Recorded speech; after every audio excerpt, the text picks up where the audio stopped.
5 din 2 martie 2022 a Comisiei pentru Situații Excepționale a Republicii Moldova, avem obligațiunea, timp de 24 de ore, să convocăm ședințele Comisiei Situații Excepționale Teritoriale pentru a adopta măsuri pentru asigurarea implementării deciziilor Comisiei Situații Excepționale.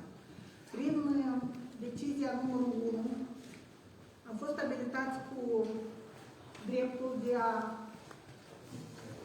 selecta și propune asistenții sociale, direcții teritoriale de asistență socială, locuri de plasament a refugiaților și propuneri pentru a deschide centre temporare de plasament a refugiaților din Ucraina.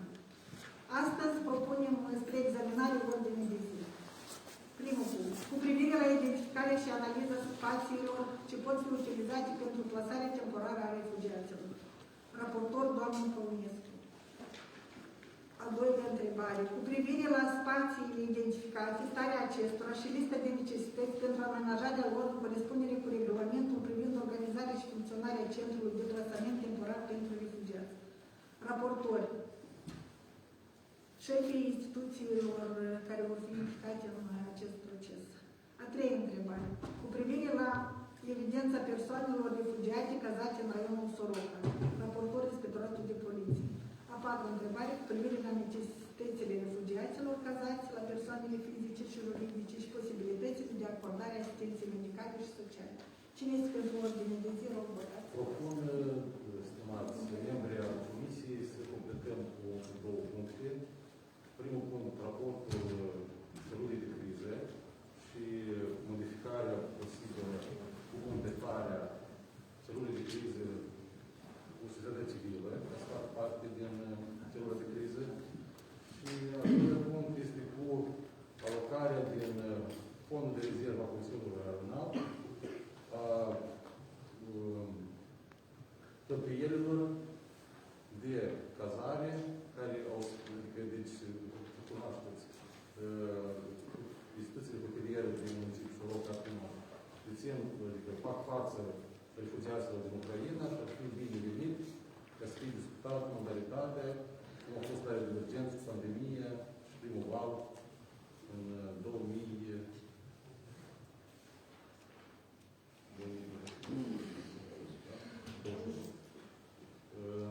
Dacă nu se raportori la ultima sfidă.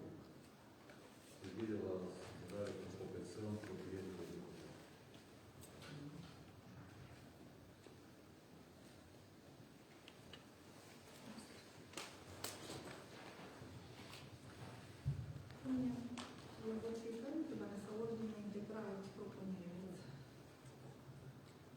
Integral, oricum reprezentăm.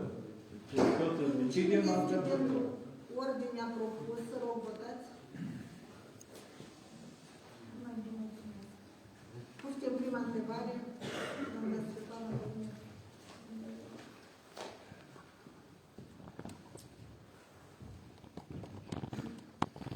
Onorată asistență, bună ziua! Deci, chiar acum s-a încheiat ședința celulei de criză, unde a fost discutată pe larg situația la momentul actual în legătură cu fluxul de refugiați care vin în țară și aici la noi în municipiu și în raion. Deci au fost discutate mai multe momente. La o etapă anumită a fost invitată și reprezentanții societății civile, ONG-uri, asociații obștești și voluntari. Deci sper că a fost o ședință constructivă, o ședință în urma căreia situația se va regresa și cu eforturi comune vom reuși să facem față tuturor provocărilor, pentru că vreau să accentuez că, de fapt, cea mai grea perioadă urmează. Așa cum s-a stipulat, deci primul val a fost cei care cât de cât și-au putut permite să plătească cazările în hotele, cei care au putut să-și plătească și mâncarea. Probabil că ați văzut videourile, eu asta așa, mă rog, de pe rețelele de socializare care ridică niște semne de întrebare. În unele cazuri aparte și care probabil că bat și o alarmă, deci să fim vigilenți, să fim atenți, să verificăm, să ne implicăm de deplin în reieșind din atribuțiile și competențele pe care le avem. La momentul actual vreau să informez că în Raionul Soroca a înregistrat oficial de către Inspectoratul de Poliție avem 213 refugiați. Această informație este la ora 13:30 astăzi, dintre care femei sunt 97, bărbați 28 și copii 88. Deci o mare parte din aceste persoane sunt cazate în hotelele din municipiul Soroca. O parte sunt cazate în localitățile rurale, dar și în municipiu, în gospodării ale persoanelor care s-au oferit să fie gazdă pentru acești oameni. Deci vreau să informez că tot la data de astăzi, deci avem disponibile, adică, dar, așa cum s-a accentuat, trebuie să verificăm și să pregătim aceste locuințe, pentru că ele sunt locuințe din sectorul privat, uneori sunt case nelocuibile și atunci când avem intenția și este necesar să cazăm persoane acolo, trebuie să pregătim aceste încăperi, pentru că sunt femei și copii. Adică elementar este vorba despre a încălzi încăperea, a asigura lemn de foc, ceea ce este necesar. Deci avem disponibile 224 de locuri de cazare. În fiecare zi, Direcția Asistență Socială și Protecția Familiei actualizează aceste locuri, deci aceste date, prin intermediul asistențelor sociale, dar și ținând legătură cu primăriile. Deci, conform rapoartelor care au fost prezentate în cadrul ședinței celulii de criză, deci Inspectoratul de Poliție a raportat că situații ieșite din comun nu au fost atestate, la fel și Direcția Situații Excepționale, și Direcția Asistență Socială și Protecția Familiei a raportat pe segmentul, deci, după cum am spus, locuri disponibile, ajutoare umanitare, deci donații care vin și care sunt repartizate după necesități. Și, la fel, a fost discutată chestiunea cu privire la crearea centrelor de plasament temporar pentru refugiați, în baza regulamentului aprobat prin Ordinul Ministerului Muncii Protecției Sociale. La momentul actual, deci vreau să vă informez că prin hotărârea celulii de criză, luni a fost înaintat de către Direcția Asistență Socială pentru a fi creat centru de plasament temporar, o locație. Deci au apărut careva neconformități, să zic așa, sau neclarități, se studiază și avem o altă locație care la fel a fost propusă în cadrul celulii de criză pentru organizare a unui centru, pentru crearea unui centru de plasament temporar. Decizia aparține în egală măsură administrației publice locale și administrației publice centrale, reprezentată de Agenția Națională de Asistență Socială. Aceasta este procedura. Noi, propunerile noastre le-am făcut.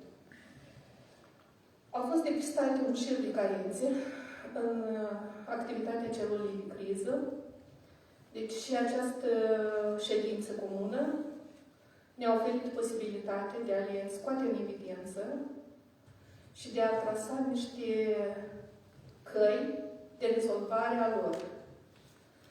Deci, probabil că și lipsa experienței și faptul că ne-a luat prin surprindere, dar și implicarea masivă a voluntarilor, au fost poate un moment care un pic, să zic eu așa, a lăsat loc pentru unele interpretări diferite. Noi asigurăm că în cadrul celulei de criză ne vom implica plenar, vom ține cont de toate propunerile examinate și deci, implementate în fapt. La fel, vreau să vă asigur că toate adresările care au fost către noi, din partea refugiaților, începând cu cazare, servicii medicale, ajutoare umanitare, servicii deci, de documentare, să zic eu așa, sau de stabilirea cadrului legal pentru unele activități, persoanele au fost consultate și au fost direcționate spre serviciile care au putut să le acorde această susținere și sprijin. Cam asta este. Dacă sunt întrebări, vă rog, le ascult. Doamna Sătana, în discuțiile în care a participat și Cancelarea și voluntari și societatea civilă și patronii de la hotele, noi trebuie să comunicăm prin intermediul mass media faptul că fiecare membru acelui de criză deja are careva responsabilități. Și ca să nu ne repetăm, Da. să cunoască și populația. Da, deci... O sugestie să includem astăzi, să petrecem în subiectul 5, reprezentanți din societatea civilă în cadrul celui de criză și determinăm astăzi și la fel să completăm celul de criză cu alte persoane responsabile pe anumite domenii. Da. Deci, dacă îmi permiteți, haideți să, eu propun să completăm întâi celula de criză, pe urmă să ne întrunim, pentru ca să vedem care sunt membri și pe urmă să revenim la repartizarea deci, obligațiunilor pe anumite domenii. Acum am fost stabilite careva obligațiuni, dar revenim și respectiv le stabilim pe toate, pentru ca fiecare membru a acestei celule să aibă o responsabilitate, un domeniu de care răspunde. Da, trecem la ordine de zi, vă mulțumim, dacă nu sunt întrebări. Deci, Nu vă ajungem la cei 6, atunci o să, da, deja pregătiți și responsabilități. A doua întrebare din ordine de zi este cu privire la spațiile identificate, listarea acestora și lista de necesități pentru amenajarea lor în corespundere cu regulamentul pentru organizarea și funcționarea centrului de plasament temporar, ceea ce este în conformitate cu dispoziția numărul 5 din 2 martie, punctul numărul 4. O să rog raportorii spațiilor identificate pentru instituirea unor funcții de plasament temporar să ne relateze situația creată cu date concrete pentru a avea posibilitatea de a fi soluționate în cadrul Comisiei Situații Excepționale. Poftim, tabără la Dumbrava pentru copii, Ursul Veceslav, director.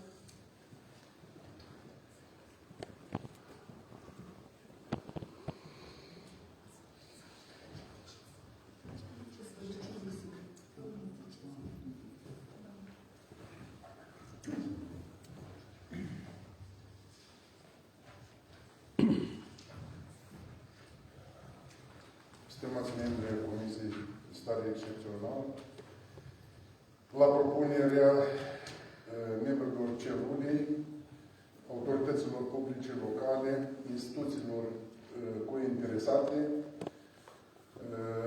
s-a propus ca să fie creat centrul acesta de plasament la tabăra de odihnă pentru copii la Dumbrava.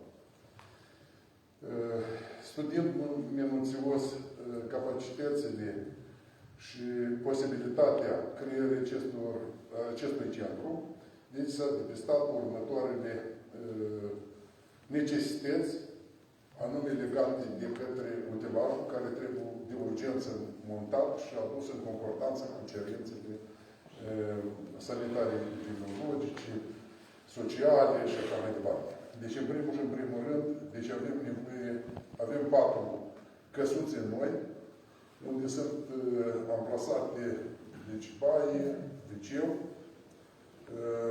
În fiecare din aceste căsuțe, ele sunt etajate la două nivele, împreună, deci se poate deplasat acolo 20-22 de persoane. În fiecare din aceste căsuțe este necesar ca să punem numai decât utilajul de încălzire. Deci acestea am stabilit că, datorită faptului că toate aceste căsuțe sunt făcute din lemn, sunt deci cu un risc avansat incendiar, deci se propune ca să fie montate condiționere. Am apelat la specialiști, au venit, au determinat prin act, au determinat tipurile de condiționere care ar fi necesare ca să monteze, să fie montate acolo și să îndeplinească acele cerințe care stau în fața noastră. Deci, ulterior, au venit și brigada de montare, studiind, deci, ceea ce e legat de cablu electric, furnituri, furtunuri, întărirea acestor utilaje pe pereți, tot este ceva specific. Ulterior, deci baia și wc-ul au fost studiate, este necesar numai decât de piese de schimb sanitare. Ceea ce reprezintă hranuri, furtunuri, membranele acestea de cauciuc și așa mai departe. De asemenea, deci este necesar și amplasarea consumabililor, ceea ce e legat de detergenți, substanțele acestea, clorure, mărturi, săpun și așa mai departe. Din experiența proprie, deci fără a studia, deci mi-am adus aminte că în momentul când se creează acest centru, este necesar și crearea unui izolator medical, fiindcă noi nu trebuie să uităm că noi suntem totuși în pandemie. Și nu dă Doamne să avem vreun caz ceva, dar aici, dacă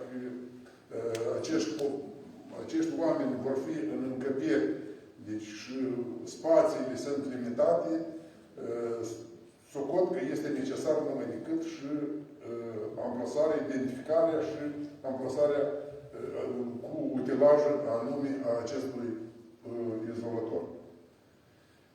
În principiu, în momentul când aceste utilaje vor fi acceptate de către comisie, socot că într-un timp destul de scurt o întreprinde toate măsurile de montare, instalare și așa mai departe, ca să putem totuși soluționa problema cu centru.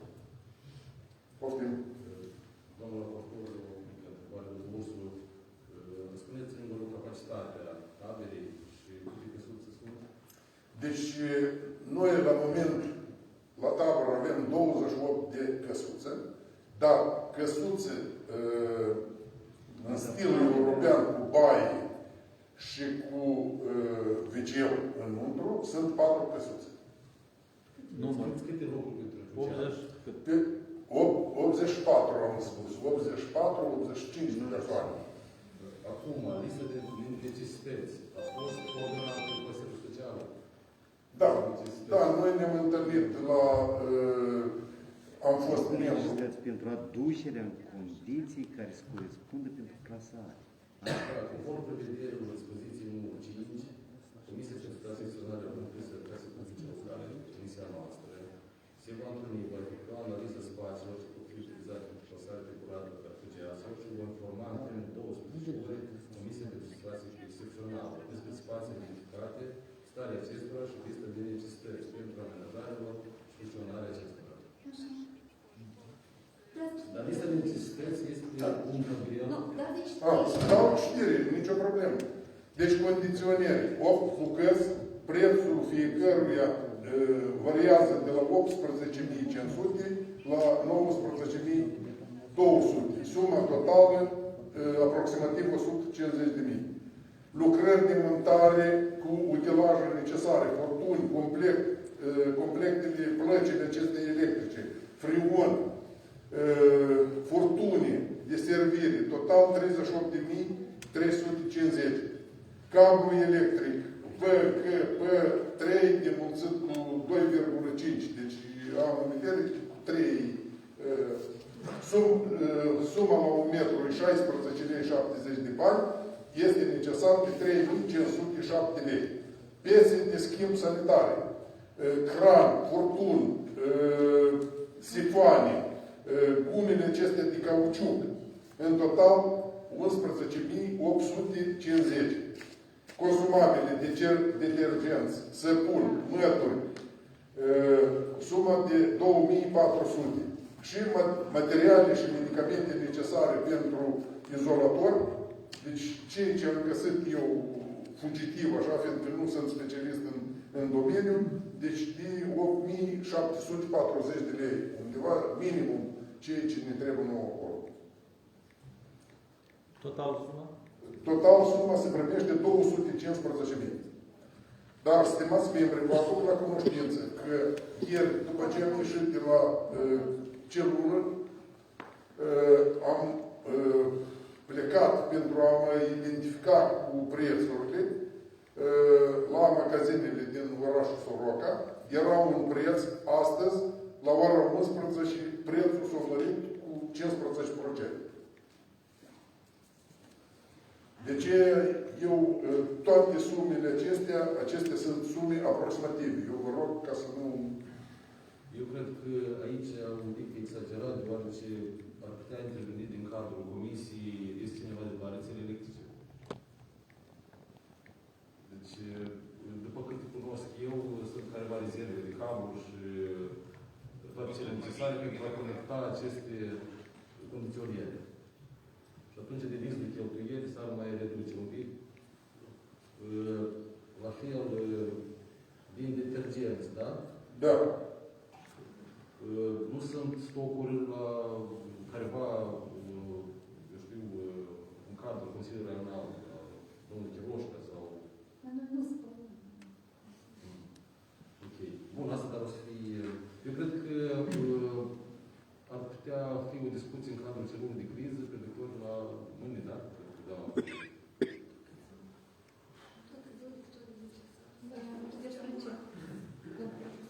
Și noi ar fi recomandabil ca noi necesitățile expediem materiale să fie către Comisia Națională. Comisia Domnul Varus. Deci, ceea ce a făcut, ce a prezentat domnul director la Brava, este foarte bine că noi avem înțelegere cine trebuie în urgent și noi trebuie să înțelegem la fel parte din aceste necesități, că sunt detergenți, care poate fi și suplimentar, platumi, termii, lingerii și așa mai departe, lucrurile astea putem să solicităm de la Comisia Națională și acolo sunt stocuri pentru asta. Deci nu trebuie să achităm careva resurse din bugetul Consiliului Regional. Ceea ce ține de condiționeri, și am înțeles că în afară de asta și la cantină acolo mai este necesar plitul, se pregătește din mâncarea, care nu este în stare bună. Domnul Nicuț ne-a spus. Deci asta sunt costuri care nu o să le acopere Comisia Națională. Acestea sunt cheltuieli care noi trebuie să sunt niște resurse și probabil cel mai, la moment, cel mai adecvat ar fi fondul de rezervă și prin decizia Comisiei de astăzi să faceți o propoziție și considerăm. Domnul, deci privitor la ospătării, noi ne-am determinat la Cerbună că nu vor fi, noi nu pregăti hrana, deci va fi hrana adusă. Am înțeles că și hrănit acolo. Eu, deci ca directorul taberei, deci o să găsesc două ceainici acolo, la urme, că sunt oameni, ca să punem un ceai la necesitate sau ceva. Dar bucate nu merge vorba că noi acum să pregătim bucate acolo. Asta e tot altă întrebare. Angajat, catering o să fie aplicat. Deja este propunerea asistenței sociale, este prevăzută în acest moment, fiindcă să angajăm acum bucătari. Știți că lipsa de cadre în Republica Moldova este. De ce eu Eu înțeleg, dar noi, catering, Plăcerile se angajează la locul. noi avem întreprindere nu principală. avem angajați să-i continue. Sunt specialiști care doresc să lucreze la locul. Voi stați mulți de vorbă alea. Păi nu trebuie să angajăm, trebuie să contractăm serviciile întreprinderii municipale, care poate să pregătească acolo așa cum au făcut. Corect. Deci, eu... Și asta ar fi mai ieftin. Pentru că donațiile care noi le putem să le aducem colectate la Comisia Națională, în depozitele de la banca, deci ele pot ajuta într-un fel ca să minimalizăm costurile alimentare.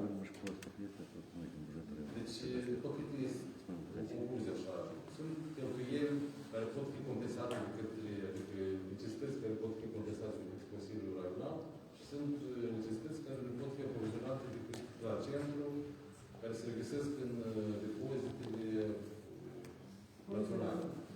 Noi mergem acum, noi discutăm despre pregătirea bazei materialului tehnice.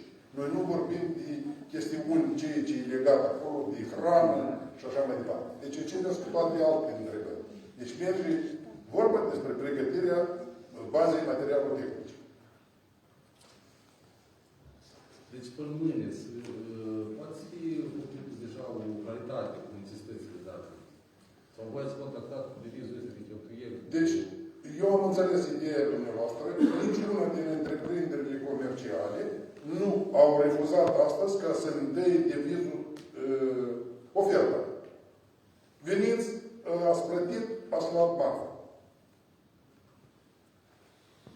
Deci, în cazul dat, ar trebui și Direcția Finanțe să... Dacă pot iar să intervin, deci nouă ne trebuie probabil la moment capacitățile tehnice la echipamentul respectiv. Da. Ele pot fi verificate pe o sumedenie de site-uri și sunt furnizori oficiali care au licență să facă acest lucru. Nu este necesar să mergem la magazinul din Soroca, pentru că magazinul din Soroca nu o să ne instaleze acest utilaj. Noi putem doar să procurăm. Plus la asta să fie alte servicii. Deci noi putem să solicităm, având capacitățile caracteristici tehnice, Da. ofertele de la furnizorii care... Domnule, deja am făcut asta. Deci ceea ce merge vorba despre condiționeri, ca asta e cel mai principal, oferta am primit-o de la Chișinău, de la două firme care se ocupă cu utilaj calificat, anume după caracteristicile tehnice, care ne trebuie nouă. Asta nu merge vorba. De Soroca merge vorba așa. Cablu, rubinetele astea, rubinetele ele erau 74 de lei. Astăzi sunt 91. Ok, noi putem să punem o marjă de eroare condiționată. Da, nu e problemă. Deci, de condiționeri, deci eu am adus și ofertele, deja ce le-au expediat, ofertele sunt la firme din Chișinău, licențiat, care mai este o chestiune. Deci ele costă o sumă considerabilă și de aceea este necesar deservirea lor și garanția măcar 5 ani de zile pe acest utilaj. Nu se primească noi le punem mandat o grămadă de bani acolo și mâine eu nu mă pot folosi de ulterior de aceste utilaje. Eu am adus ofertele, sunt prezentate către membrii comisiei. Nu punem la discuție. Deci problema este doar că aceste costuri care nu le putem solicita la Comisia Națională să le direcționăm către Consiliu. Da, și înțeleg. Comisia să facă solicitare și Și nu vorbești la membrii comisiei. Altceva legat de Pădurile, flacumurile, pernele, până când, deci nu, saltele, până când, eu o să fac că o să le folosim acele care sunt la tabără și sau cu asistența socială. Fluxul și bă destul de mare. Eu cred că trebuie solicitat la Totul nu trebuie solicitat. Acolo sunt doar pături, dacă îmi permiteți. Da, de asta.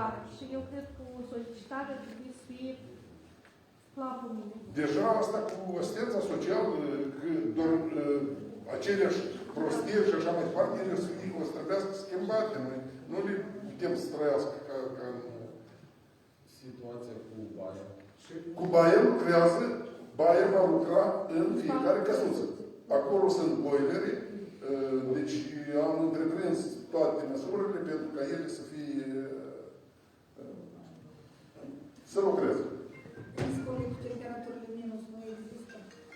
Deci, este risc, toată canalizația, apa, deci este montată în felul de folosire a ei în timpul verii. Dar este pericol că dacă, de exemplu, eu am văzut pe data de 7 martie se prevede minus 7 grade, este pericol ca apa din țări să înghețe. Din care țări? Din căsuță sau? Nu din căsuță, care vine pe centrală. Care vine pe centrală. Acolo sunt niște sectoare unde utilajul ăsta, țările acestea cu apă care vin, ele sunt la suprafață. În căsuță e clar că nu, că dacă pun căldură, acolo s-a terminat chestia. Acolo nu poate să fie minus. Trebuie să izolate, propuneți. O să trebuiască izolate. Deci asta e...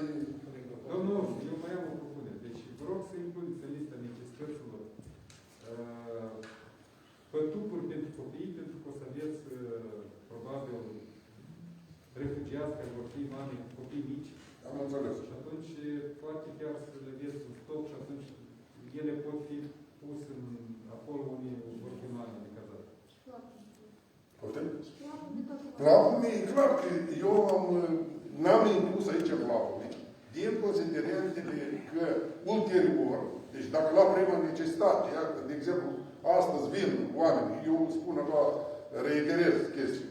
Deci noi avem plapume, am matras, am perne, dar acestea de temporar, pentru că ele o să treacă 2-3 zile, ele să trebuiască schimbate, prelucrate și așa mai departe.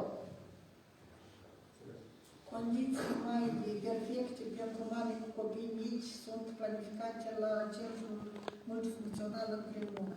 Însă sunt careva și dificultăți, o să rog, vă mulțumim, domnul.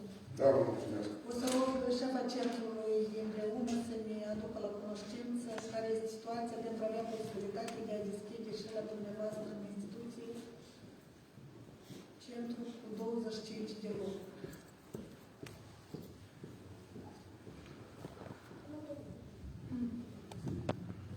Bună ziua! Vreau să menționez că suntem deja pregătiți pentru a face față fluxului de refugiați veniți din Ucraina. Dacă este să analizăm regulamentul privind organizarea centrelor de plasament pentru refugiați, atunci centrul nostru, instituția noastră, corespunde 100% tuturor cerințelor enumerate în capitolul 1. Adică dispunem de tot necesar pentru mame și copii mici, începând de la vârsta de o săptămână, 2-3. Dispunem la fel de autorizații de funcționare. Avem disponibile, respectiv, la primă necesitate, 25 de locuri, posibilitatea, în caz de urgență, de a extinde numărul de locuri, de a amplasa câte un pat adăugător pentru copii în odăile pe care le avem, deoarece dormitoarele noastre corespund standardelor de 16,5 m², posibilitatea de a extinde numărul paturilor în fiecare odare. Aveam deja toate odăile pregătite pentru a primi beneficiarii. Am identificat necesitățile la ziua de astăzi. Aici am enumerat respectiv un număr suplimentar de cuverturi, de seturi de alături, ierne, plapume suplimentare, respectiv plapume de diferite dimensiuni, deoarece nu avem pentru copii atât de mici. Și problema cu care ne confruntăm este anexa numărul 2. Și aici, deja la anexa numărul 2, este normele de personal și de cheltuieli. Dacă este să stipulez normele de personal și de cheltuieli, instituția la momentul are angajați 14 angajați, adică 12 unități. Dar, în regulamentul de funcționare a centrelor, și anume anexei numărul 2, normele de personal prevăd numai 9 unități. Ce facem cu celelalte unități de care dispune centrul? Vreau să enumăr faptul că în instituție lucrează 4 infirmieri de schimb, de zi și de noapte. Este strict necesar ca numărul lor să nu fie micșorat. De ce? Deoarece la orele 12 de noapte, la orele 11 de noapte, la 1, la 2, la un copil este aruncat. Respectiv, conform regulamentului de funcționare, centrul trebuie să asigure securitatea tuturor bunurilor. Respectiv, infirmierul este necesar. Avem 2 bucătari, sunt strict necesari, deoarece noi, conform regulamentului de funcționare, avem posibilitatea să le pregătim și să-i alimentăm pe loc, dispunem de bucătării, dispunem respectiv de veselă, dispunem de sufragerii, dispunem de strict tot ce este necesar. Nu putem să o omitem. Respectiv, dispunem, la noi sunt angajați asistent medical, este strict necesar. Asistent social este strict necesar. Psiholog calificat. Pedagog social calificat. Și respectiv avem contabil și avem un director. Eu sunt managerul acestei instituții. Unica problemă cu care ne confruntăm la moment, la deschiderea acestui centru, este personalul angajat. Desigur, nu aș vrea ca, făcând un bine pentru refugiații care vin la noi în plasament, să lăsăm cineva fără o sursă financiară de existență, nu numai pentru ei, dar și pentru familie. Dar și angajații mei, avem angajați care întrețin 4-5 membri. Am angajați care întrețin persoane cu grad de dizabilitate. Asta este rugămintea mea către celula de criză, pentru comisie, deoarece nu aș vrea ca numărul angajaților să fie tăiat. Lista de stat să nu fie modificată.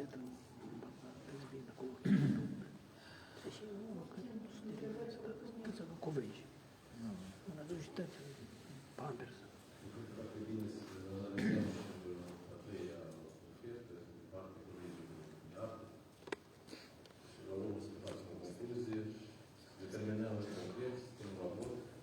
Propunerea noastră este ca în ordine de zi să fie ascultat și propunerea colegilor de arte, deoarece situația critică poate să schimbe de la zi la zi și noi să nu facem față cerințelor. De ce s-au propus toate 3 soluții de a fi luate ca bază, toate 3 de a fi pregătite, fiindcă noi zilnic ne lovim cu situația că, într-adevăr, raionul Soroca este inundat astăzi de persoane care necesită suportul nostru. De ce poftim, domnul Emil?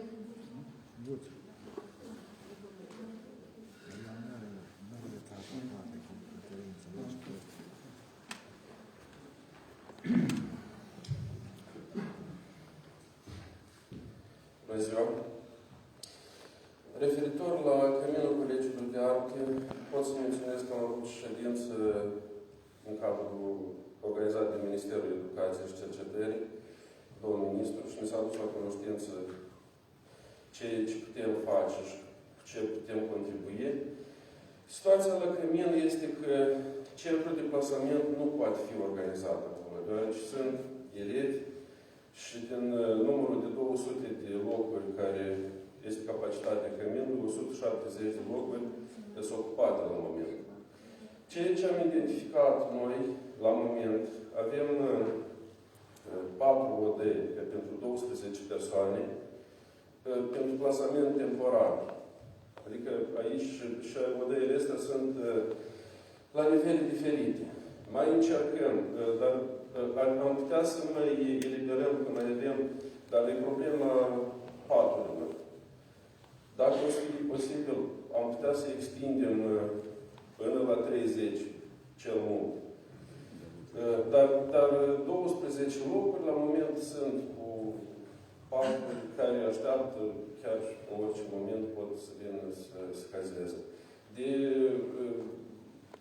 mâncare. Noi, fiecare etaj este bucătărie, bloc sanitar, lavoar, baia este comună, adică dușurile în subsol, este comună pentru tot căminul. Asta este situația care este la noi. Dacă suntem disponibili să oferim peste 12 locuri pentru refugiați, pentru cazare temporară. Cu atât mai mult când și regulamentul prevede și ne s-a spus că nu putem să acceptăm refugiați în detrimentul elevilor care sunt cazați. Și noi am cazat conform normelor, respectând normele conform hotărârii 62 privire la măsurile de respectare anti-COVID. Dacă căminul e proiectat pentru a fi cazați în camere cu 4 persoane în 1976, dar acum în camera aceea erau planificat 4, noi cazăm 2, cel mult 3. Deoarece metrajul ce revine unui elev este conform la noi. Da, dacă îmi permiteți, eu o să vreau să atrag atenția Comisiei la punctul 3 din regulament. Nu. Standardele minime pentru centru. Centru poate fi plasat într-un edificiu sau un segment separat dintr-un edificiu destinat exclusiv pentru deservirea refugiaților în strictă conformitate cu prezentul regulament. Și punctul B. Spațiul centrului trebuie să fie într-un perimetru definit în care nu pot fi cazați alți beneficiari decât cei prevăzuți de prezentul regulament. Reieșând din aceste două puncte, deci dacă ne conducem de acest regulament, ce își propune Colegiul de Acte nu se încadrează. Nu, că nou și domnul ministru și șeful direcției ne-a spus că dacă avem posibilitatea să oferim, iată, pentru o noapte, pentru cei care vin și mâine pleacă, iată, asta lucruri tocmai asta vreau să zic și eu, că luăm la evidență ca temporar. Un centru de triere. De triere, acum. Este persoana responsabilă care la orice oră răspunde, dar sunt eu aici, că este 12 locuri ca dacă au ce.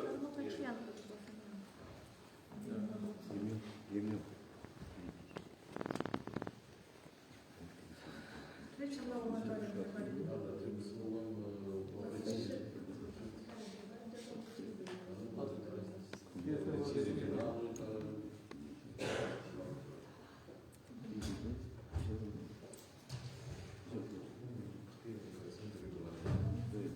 Domnul Nicuță, mică întrebare. Deci, tabăra de origine corespunde cerințelor regulamentului care a fost acceptat de Comisia Națională? În cazul, îmi permit să răspund, în cazul dotării și asigurării cu strictul necesar care a fost enunțat de conducătorul taberei, tabăra e funcțională cu condiția alimentării catering.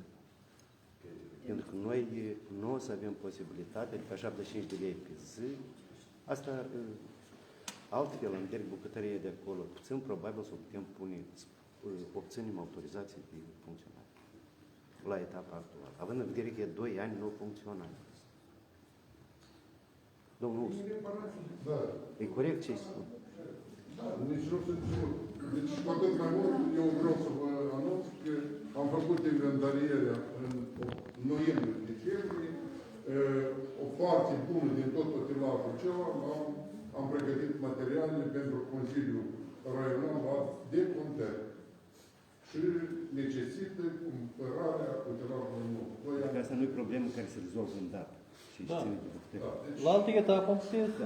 Da. asta la altă etapă și nici nu sunt.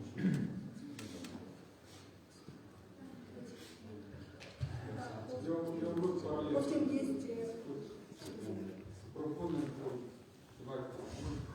Noi acum suntem spre unele centre sau comunitate, așa, că am văzut foarte, mai bune.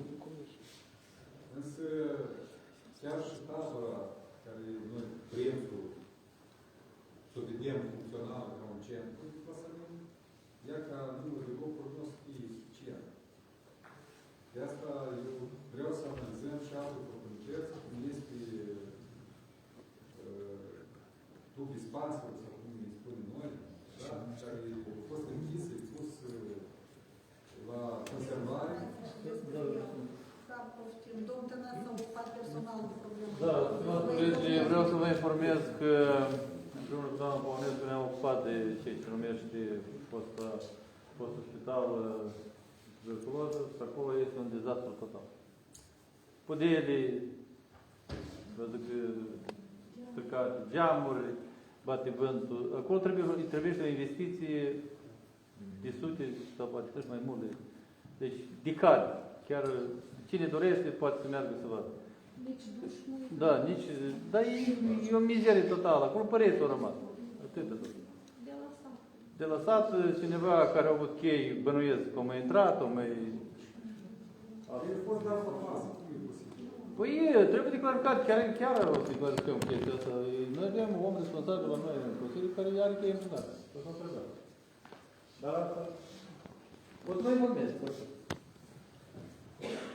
În cele enunțate, propunem ca Comisia să determine o tabără obiect pentru primul identificat pentru refugiați și celula de criză va avea ca sarcină să identifice necesitățile și să propună pentru următoarea ședință în cadrul celulei de criză care este situația la moment și să ne întâlnim mâine de dimineață ca să înaintăm pentru Comisia Națională. Să fie o apreciere clară și acționăm. Asta a fost pus în dispoziția numărul 5 de casare.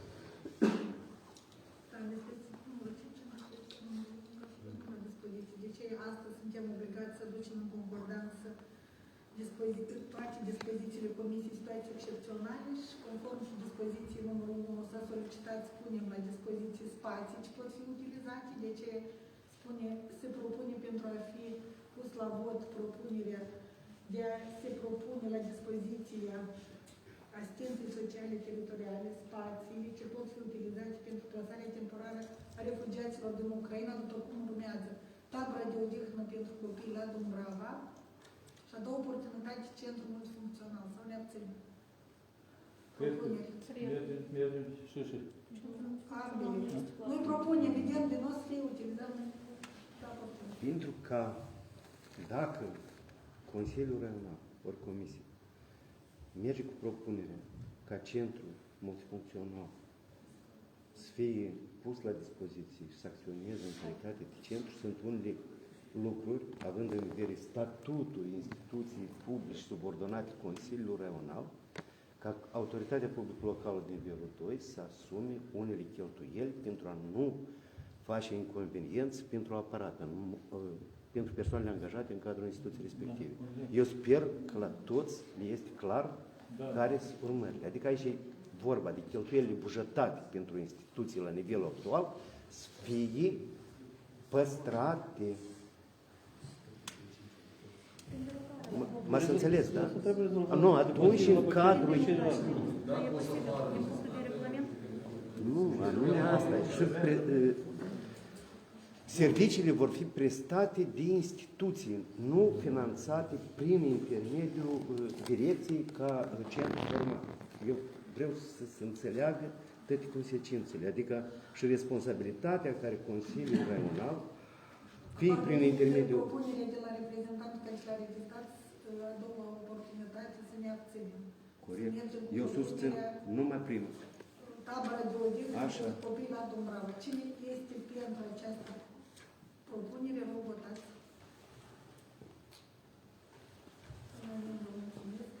Și a doua propunere este se aprobă lista necesităților pentru amenajarea în corespundere cu regulamentul privind organizarea și funcționarea centrului de plasament temporar pentru refugiați, după cum urmează. Tabăra de odihnă pentru copii la Dumbrava, anexa numărul 1, care a fost prezentată în cadrul ședinței. Cine este pentru, vă votați. Vă mulțumesc unanim. Trecem la următoarea întrebare din ordinea de zi. Este cu privire la evidența persoanelor refugiați cazate în raionul Soroca. Inspectoratul de poliție, domnul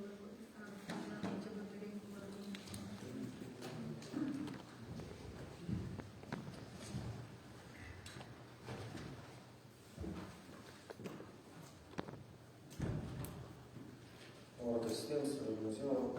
Deci, o ziua de astăzi, poliția trivează într-un regim activ și intensiv de muncă. Deci, conform informații actualizate din situația operativă în sectorul administrativ, de la orele 8 dimineața până la moment avem traversate în tranzit 30 de automobile, 95 de persoane din Ucraina.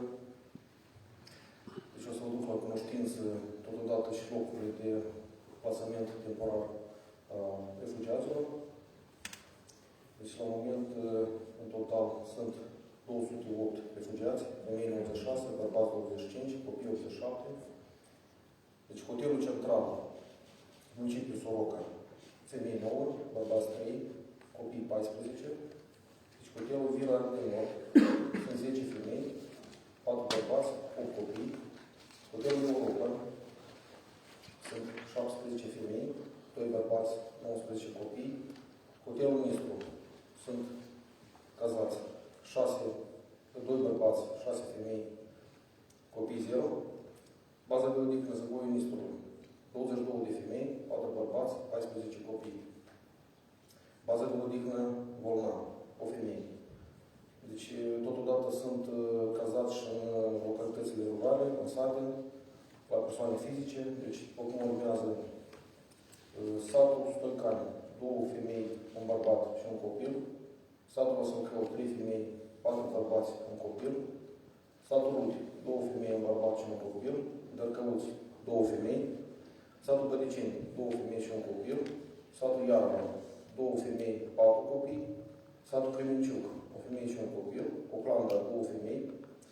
Satul Regina Maria, 4 femei, 6 copii.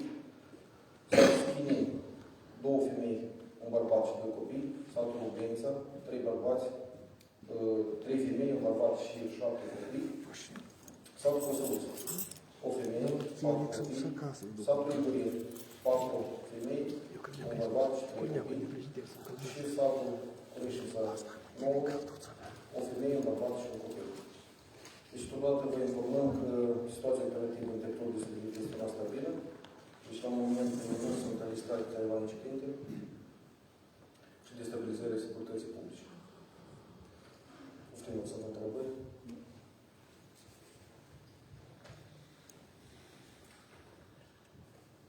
Noi să cunoaștem dacă dumneavoastră documentați persoanele care conțin date cu caracter personal.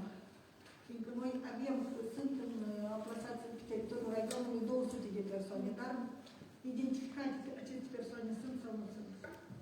Identificate evidența de persoane care sunt amplasate în hotelul, trebuie clar, sunt evidența unei persoane. Noi nu suntem drept să publicăm sau să ducem la noștri state de caracter personal, o să obținem evidența ușii.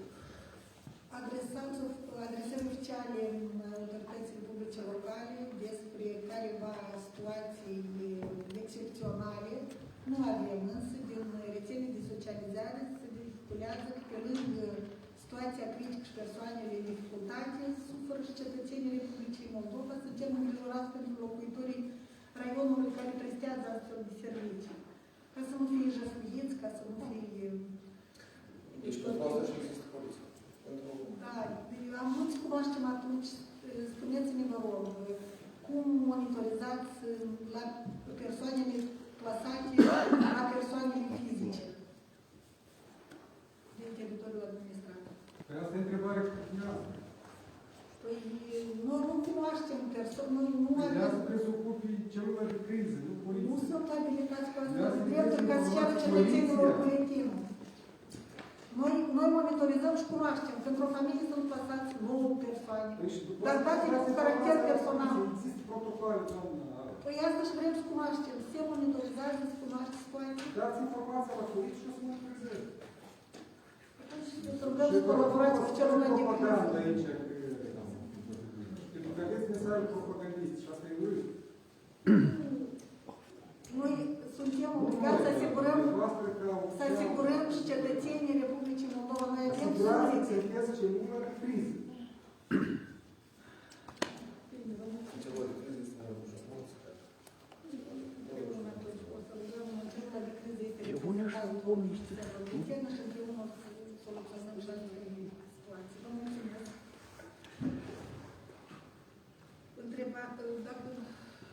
Întrebarea 4 din ordine de zi prinde probabil și întrebarea care a fost pusă în ordine de zi numărul 7, deoarece în adresa administrației publice locale au parvenit diferite situații critice cu care se lovesc și prestatorii de servicii hoteliere și cetățenii care au la domiciliu persoane cazate și modalitatea în care sunt distribuite ajutoare umanitare.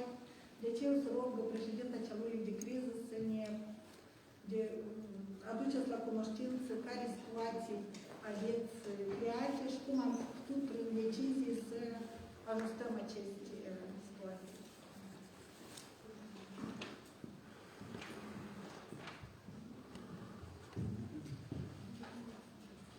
Deci, la momentul actual, după cum am raportat, avem situația că sunt cazate persoane atât în hotele cât și la persoane fizice.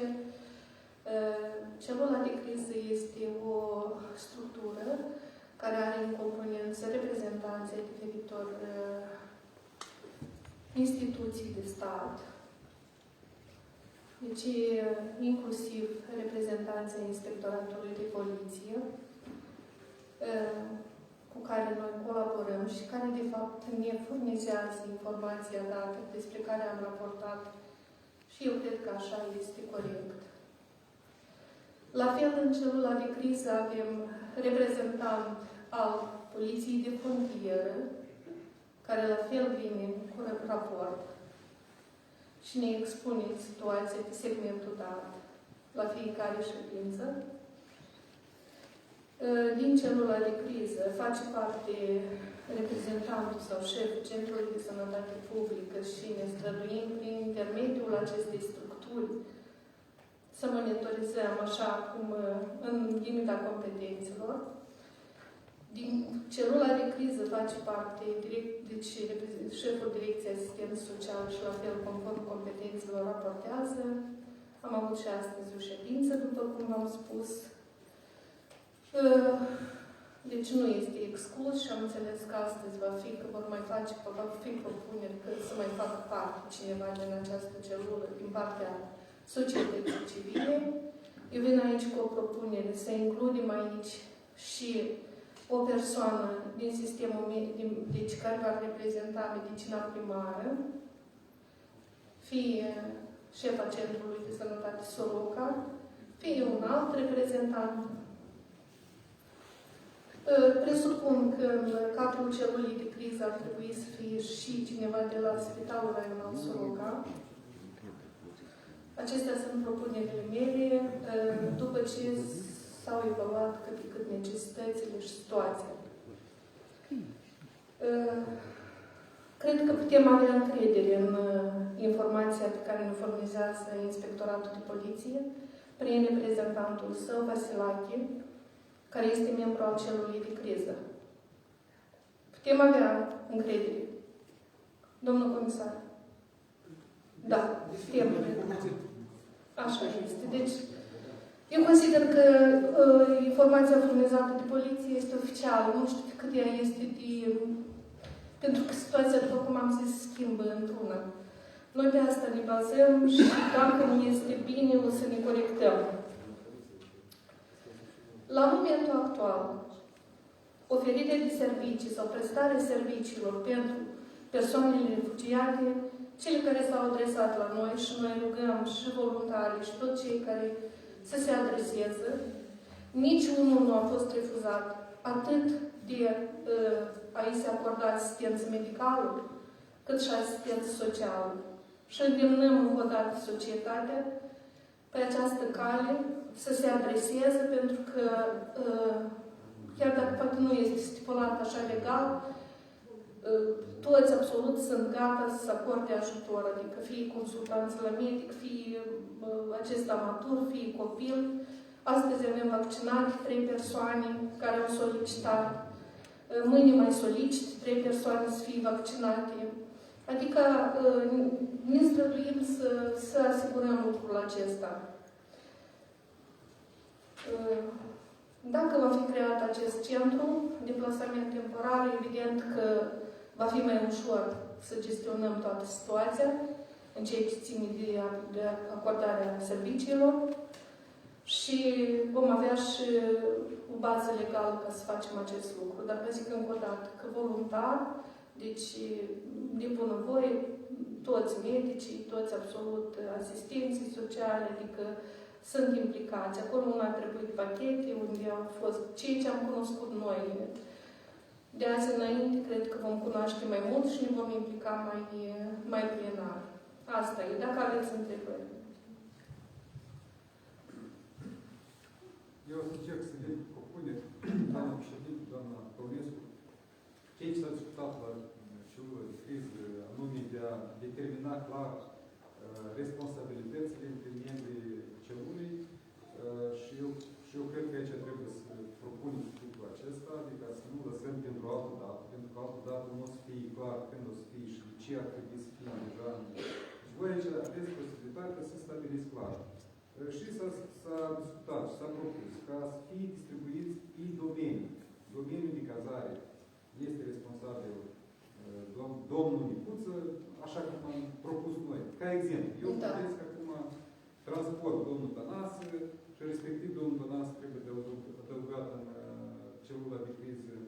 Servicii de sănătate Cebanul Mila, Cruță Ștefan din domeniul societății civile responsabil de alimentarea refugiaților, pentru că el deja face într-un fel lucrul ăsta, dacă este ok, repartizarea ajutorilor sociale în același subciuc și dacă spuneți și la spital, eu nu văd o problemă, deci să avem și la spital, adică o persoană. Eu propun, pentru că prevăd niște lucruri și de asta și propun. Și noi atunci, în cazul ăsta, o să fim mai bine organizați, pentru că fiecare să înțeleagă la cine să adresăm. Deci asta este Asta am început să facem și după ce am zis că se completează celula de criză prin decizia Comisiei date repartizăm. Situații excepționale să fie un membru, deoarece... Este. Este membru. Este, da? În discuțiile din ședința precedentă aveți solicitare privitor la informarea și dirijarea refugiaților care vin pe teritoriul raionului nostru sau care trec în tranzit. Deci, poate abordăm subiectul dat legat de deschiderea unui port de informare și de transportarea refugiaților în locațiile prezentate de primari și identificate local. Da. Cu corpul este ok, eu susțin ideea asta. Deja IGSU poate să analizeze oportunitatea, eu cred că ei pot să ridice o... Domnul Mihai, unde ar fi mai bine deplasat acest port? La intrare în oraș sau în centrul orașului? Așa, din punct de vedere că el scrie... Normal, noi lucrăm lucru adăugător care este la PECO la CER, da? La PECO deja s-a închis punctul, deoarece au fost careva cazuri de când autocarele au venit, refugiații au luat practic totul și străbește un disconfort pentru... Nu spune de cheltuieli adăugătoare, lucru adăugător, să cotim la postul ăsta, așteptăm un colaborator de poliție, un colaborator de la DSS, ori că trebuie să fie de vorbă noi, nu putem să stopăm unitate de transport, nu avem reduceri cere. Să încep, vă 3-4 servicii adăugători. Trebuie hrana, adăugător trebuie încălzire și multe alte întrebări care să le povestim. Eu, de port de a pune, nu sunt întrebări, îl punem și am usat. Bine.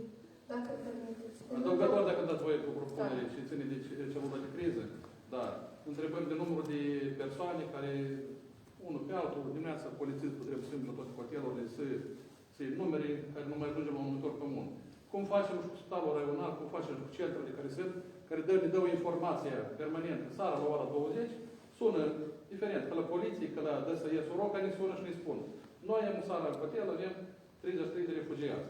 Șef hotelul răspunzător, prin Comisia de Situații Personale, nu să impune, în promoție le obligăm, să ne dai informație, și nu împreună noi să strângem informația la toate hotelele din toată ziua și tot statul. Ne apreciem cu numărul de telefon, unii sună, ori la noi, ori la poliție. Nu este o dublare, deci ca să evităm această dublare și La să celălalt încărcăm la ceva economici cu scripturi, da? Care vine și controlează tot ce vine poliția, vine alții. Ar fi bine să fie doar poliția, dar Ar fi bine normal. Cine știe? Cine e răspunzătorul la hotel? El știe mai bine ca și cine și putea ta. Și nu, eu nu-l pot. Dă informații într-un centru nume. Da, un nume. Asta, de fapt, deci ei, ca să organizăm mai bine activitatea. Este doar... Eu vreau să vă amintesc hotărârea Comisiei State Excepționale de data trecută, unde este pus în sarcina poliției să informeze zilnic președintele Comisiei State Excepționale și informații se postează în grupul pe Viber, unde sunt toți reprezentanții. Regulat, domnul Vasilaică oferă informații și o postează. Poate să fie veridic și 100%, trebuie să implice mai mulți servicii, tot și asistență socială și tot așa mai departe. Poliția, da, acumulează informația asta, dar vorbim că e 100%, e 90%, e veridic, dar 100 nu poți să spui nimic. E flux de persoane, dar eu vă spun, e flux de persoane, totodată în fiecare 2 ore se schimbă situația. Doar și pleacă din hotel, din alții și tot așa mai departe. Noi stabilim o oră, o oră și de dimineață. Stabilim o oră și că primim informații. Informații direct Noi de la hotel. de 3 ori pe zi o monitorizăm. Dimineața la 8, la 2 și seara la 9. Asistența socială are alt menit, adică toți se prezintă în caz... Toți să ajute, inclusiv, eu de-am vorbit cu... Care sunt responsabilitățile dumneavoastră? Vine asistența socială la hotel, întreabă câți, vine poliția și pe oră câți, 5-6 structuri, vine și Țin să menționez că asistența socială, dar de 2 zile nu se duce la hotel și nici pe telefon nu solicită. Pentru că noi am remarcat și am spus și asta. Lucrul ăsta dar mai soluționat în principiu. Colectarea datelor de la hotelurile din raionul Soroca e sarcină numai a poliției și altcineva, nici o instituție nu se implică. Cu asta am pus punct. Colectarea datelor referitor la persoanele cazate în localitățile rurale, la persoane particulare, prin intermediul primăriilor și asistenților sociale, o colectăm noi. Inclusiv la poziția disponibilitatea persoanelor fizice de a presta serviciile respective. E clar. Cu municipiul e mai complicat. Aici e vorba de adresările persoanelor fizice concrete. Și noi am fi bucuroși dacă ar fi. Dar aș avea o rugăminte. Trebuie să ne înțelegem cu toții că posibilitățile și a raionului și a municipiului Soroca, ele nu sunt nelimitate. Inclusiv la capitolul cazare, în instituții, inclusiv la capitolul cazare în sectorul particular. Pentru că eu dețin informații. 90% din ofertele făcute din sectorul particular, încălzirea e cu sub.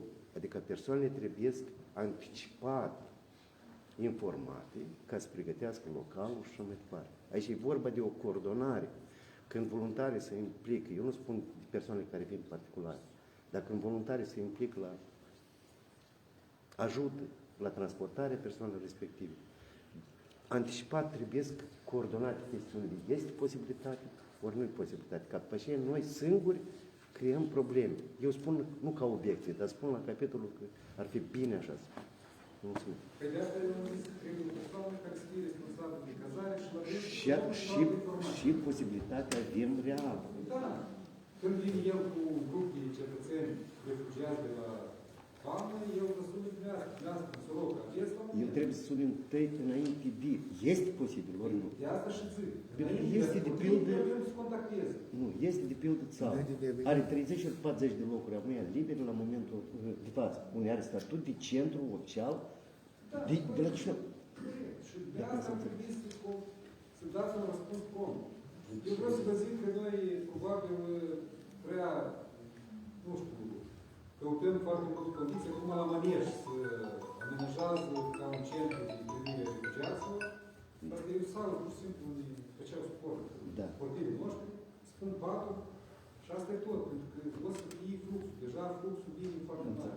Și noi la fel ar fi bine să ne gândim la alte spații, pur și simplu o spunem sfaturi, spui și alții și Dacă îmi permiteți, ne-am gândit și la aceste variante, deci noi avem propuneri din sate, deci la primării, deci propuneri pentru a amenaja în acest sens, cum ați spus dumneavoastră, sălile din casele de cultură, din căminile culturale, fie sălile sportive, deci avem această informație.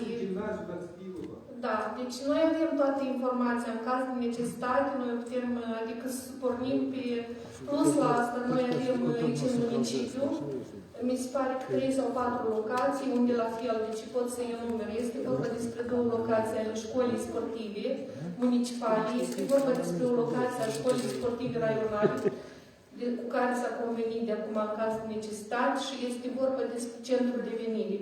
Adică toți acești pași au fost prevăzuți, ei sunt în rezervă și maxim într-o zi, deci acolo pot fi plasate persoane, adică la necesitate. S-au examinat acestea. Dacă îmi permiteți, dacă mai aveți, în privința acestui centru, care va fi sau cort, care va fi unul dintre ele, eu aș vrea să stabilim niște lucruri foarte clare. Dacă noi îl plasăm în dealul Sorocii, atunci o să fie o chestie. Pentru că va fi și... Da. Eu cred că pentru noi mai important sau mai bine ar fi să plasăm în centru, pentru că pe noi, adică problema celor care vin aici să înnopteze, fie o noapte, fie mai mult, asta ne preocupă în primul rând decât problema celor care merg pur și simplu pe centură și se duc mai departe. E o problemă și aceea dacă centrul ăsta, care de trimiere, care ar trebui să fie aici, de repartizarea refugiaților, ține concret de oamenii care se opresc aici, fie în municipiu, fie în raionul Soroca, fie pe o noapte, 2, fie și pe un timp mai îndelungat. De aceea eu cred că el trebuie să fie amplasat undeva în centrul municipiului și...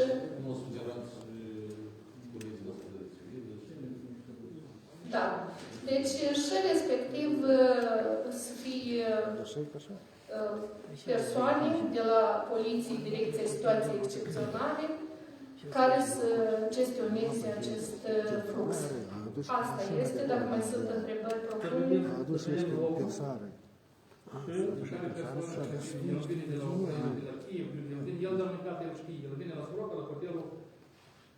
Ei bronează, că așa cum am sunat. Da. Punem iară, cer scuze, corpul ăsta pentru persoana cu care el știe unde vine, da. El vine, dar nu găsește deja izolate hotelurile și atunci ei... El deci v-am să avem dreptate de să vine de la centru de corp. Care activitate? Care?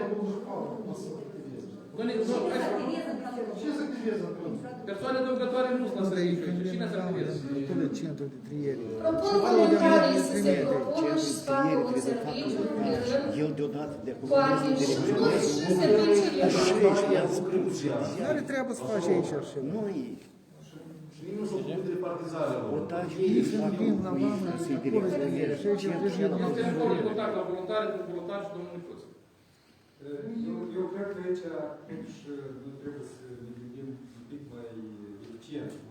Poate nu-i cazul să avem un corp undeva scrie cu inscripție, nu știu ce, nu știu ce. Dar e mai bine să avem totuși celula asta care se lucreze 24 de 24. Adică poate să fie un oficiu, primărie, Consiliul, dar acolo să fie de serviciu non-stop. Asta e alta, da.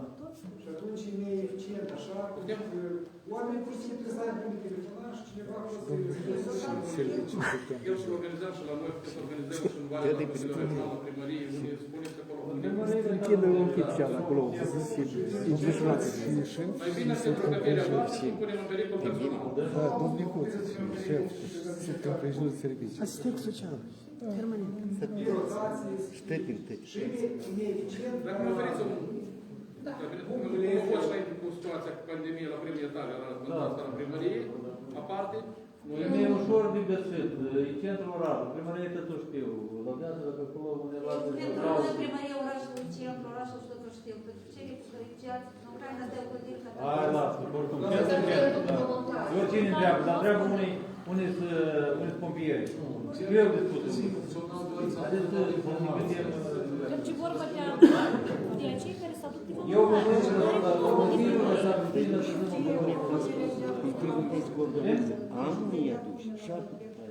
Eu doar o întrebare.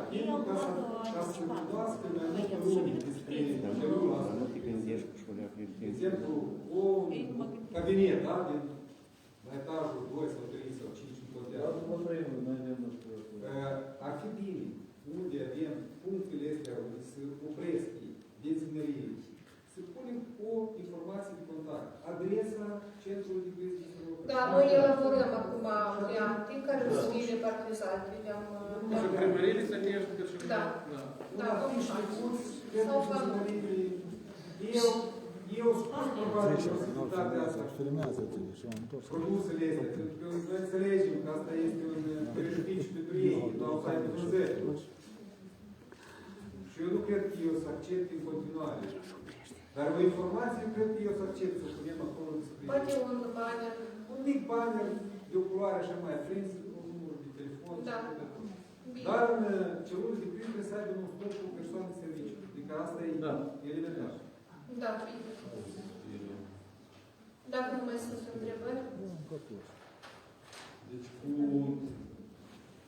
cheltuielile, estimați colegi, cum hotărâm cu cheltuielile? Haideți să punem la vot. Da, ok.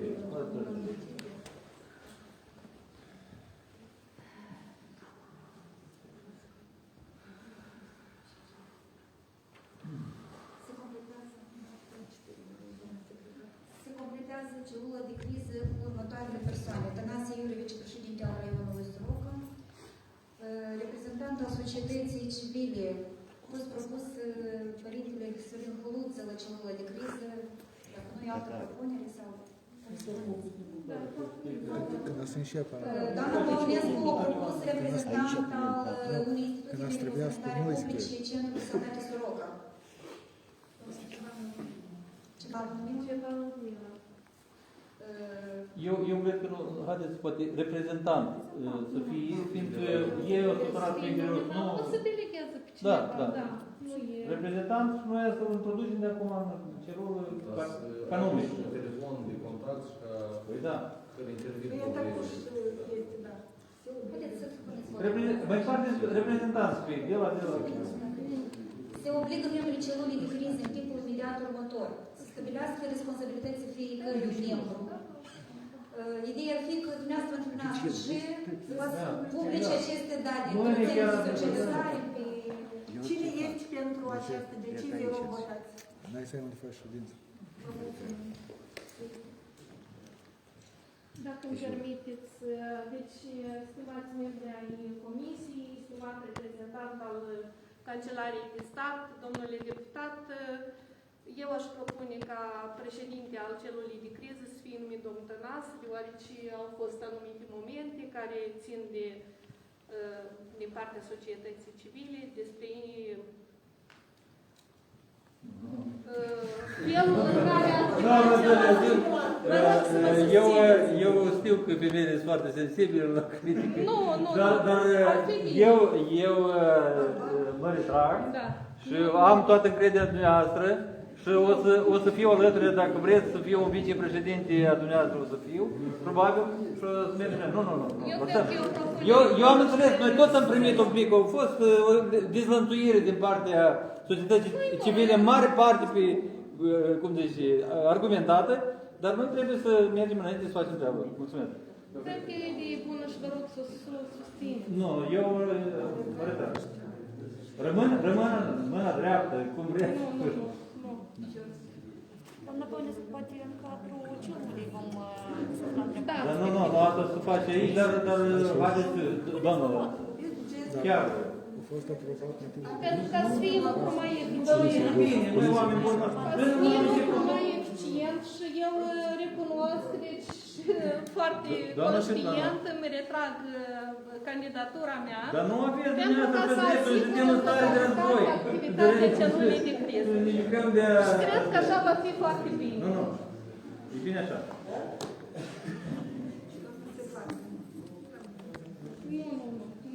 Nu aveți dreptul să vă retrageți. Dacă e decizie și mai departe, dar eu încă o dată vă spun, doamna Svetlana să discut foarte bine cu prevențiunile.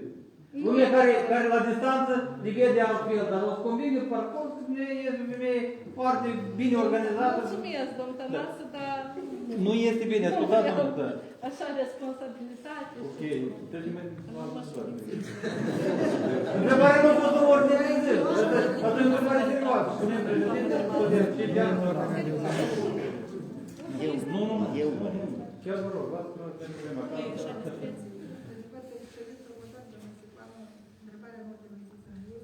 Da. Nu văd...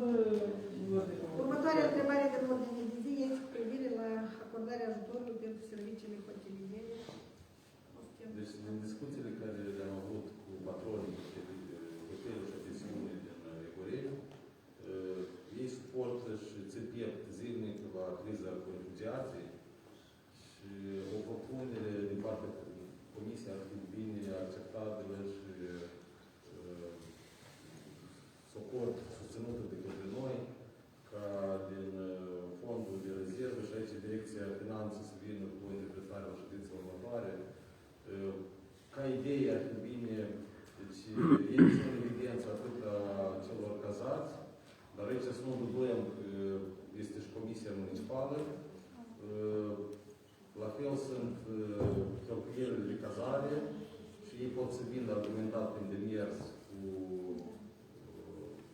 facturile la gaz, lumină și apă. Cheltuielile de cazare. Păi persoanele care se cazează achită.